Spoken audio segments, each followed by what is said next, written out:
बिस्मिल्लाहिर्रहमानिर्रहीम। अस्सलामु अलैकुम। दांतों से नाखून काटने की सज़ा नबी करीम सल्लल्लाहु अलैहि वसल्लम ने दांतों से नाखून काटने से मना फरमाया है, लेकिन जाने अनजाने में आज हर इंसान इन कामों को अंजाम दे रहा होता है और इसे पता भी नहीं होता। मोहतरम नाज़रीन, अपने दांतों से नाखून काटना एक नहायत ही अजीब और गलीज़ अमल है। इस अमल से इंसान एक जाहिल और गवार इंसान लगता है और जो लोग इस अमल को अंजाम दे रहे होते हैं, लोग इन्हें हकारत की नज़र से देखते हैं और इस अमल को लोगों के दरमियान एक मायूब अमल समझा जाता है। इसलिए रसूलुल्लाह सल्लल्लाहु अलैहि वसल्लम ने फरमाया कि अपने दांतों से अपने नाखून मत काटा करो। अब अगर रसूलुल्लाह सल्लल्लाहु अलैहि वसल्लम ने इस काम से मना फरमा दिया है तो एक मुसलमान होने के नाते हमारा ये फ़र्ज़ बनता है कि हम इस अमल को फ़ौरन तर्क कर दें। हम सब ये जानते हैं कि जिस बात से अल्लाह और इसका रसूल हमें रोकते हैं, इसमें कहीं ना कोई हिकमत ज़रूर छुपी होती है और इस काम को अंजाम ना देने से हमें ही फ़ायदा होता है। मिसाल के तौर पर रसूलुल्लाह सल्लल्लाहु अलैहि वसल्लम ने नहाते वक्त गुस्ल खाने में मसवाक करने से मना फरमाया है। वैसे तो मसवाक करने के अनगिनत फ़ायदे हैं, जैसा कि मसवाक करना सुन्नत भी है, जिससे हमें इस अमल को करने से सवाब भी मिलेगा और साथ साथ हमारे दांत और हमारे मसूड़े भी सेहतमंद रहेंगे और हमारे दांत कई सारी बीमारियों से बचे रहते हैं। लेकिन रसूलुल्लाह सल्लल्लाहु अलैहि वसल्लम ने हमाम में यानी गुस्ल खाने में ये बाथरूम में मसवाक करने से मना फरमाया है।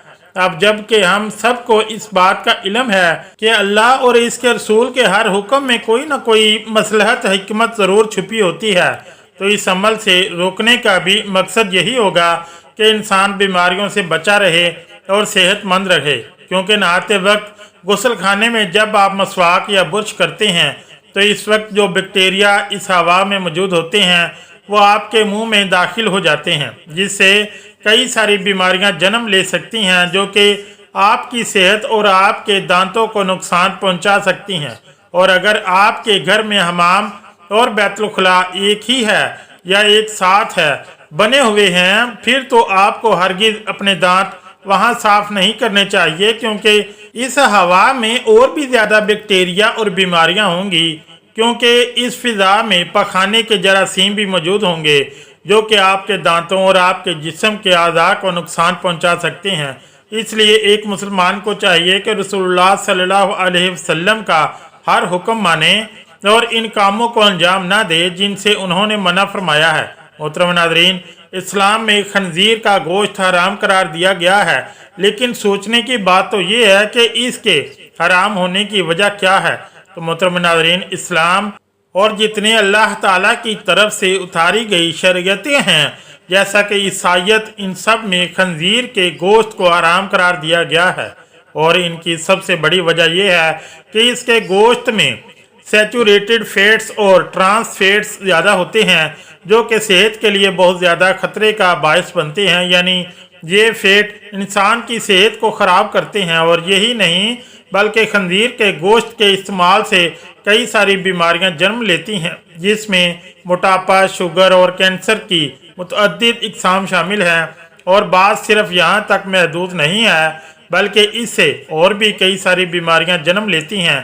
और ये भी कहा जाता है कि खंजीर का गोश्त इंसान को बेगैरत बना देता है। वो इसके लिए इंसान जो भी चीज़ खाता है इसका असर इंसान के दिल और दिमाग पर होता है। अब खंजीर की शक्ल ही इतनी गलीज और नाकाबिले बर्दाश्त होती है कि इसे खाना तो दूर, इसके करीब खड़े होना भी इंसान मायूब समझता है। यह नहायत जंगली, लालची और बदबूदार जानवर होता है। इसलिए अल्लाह और इसके रसूल सल्लल्लाहु अलैहि वसल्लम ने हमें इसका गोश्त खाने से मना फरमाया है, क्योंकि वो जानते हैं कि अगर हम खुदा न खास्ता इसका गोश्त खाएंगे तो इस गोश्त की खसूसियात हमारे अंदर भी आ जाएंगी, जैसा कि लालची, जंगलीपन और बदबू।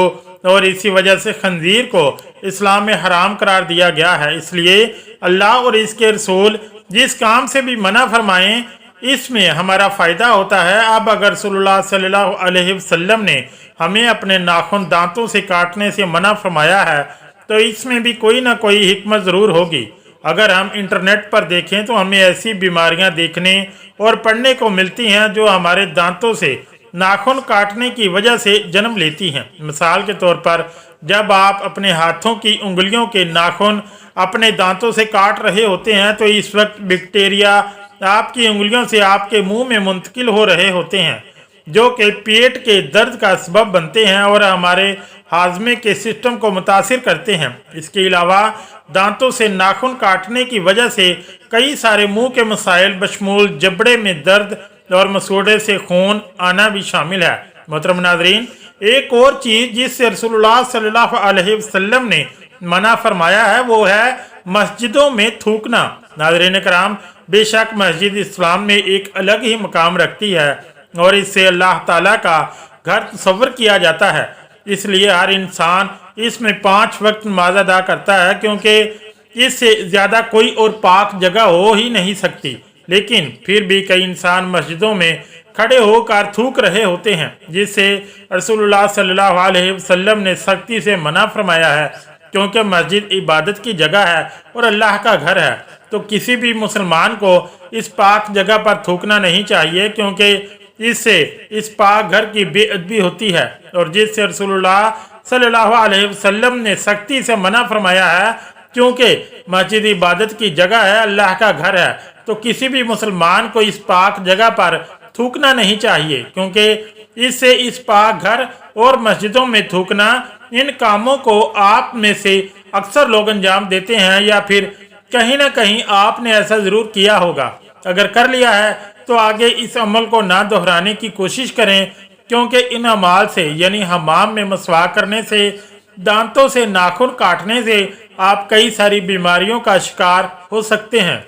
जैसा कि आपके दांत वक्त से पहले ही गिरना शुरू हो सकते हैं, तो ज़िंदगी में आगे चल के कभी भी इस अमल को ना दोहराएं।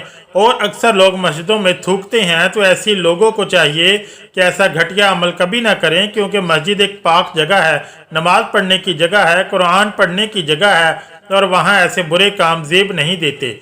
और मस्जिद अल्लाह का घर है, हमें चाहिए कि अल्लाह के घर को पाक साफ रखें, ना कि इसमें थूकते फिरें। बहैसियत मुसलमान हमें इन चीज़ों से भी बचना चाहिए। पखाना पेशाब के वक्त किबला की तरफ मुंह ना करो, ना पुष्ट करो। पेशाब यानी पेशाब की छींटों से बचो और इसमें बेहतियाती करने से कब्र का अजाब होता है।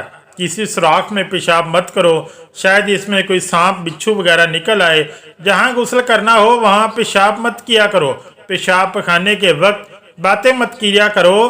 खड़े होकर पानी नहीं पीना चाहिए, पेट फूलने का खतरा होता है। खड़े होकर हम बिस्तरी नहीं करनी चाहिए, रेशा होने का खतरा होता है। अल्लाह पाक हम सब को अमल की तौफीक अता फरमाए। आमीन या रब्बुल आलमीन।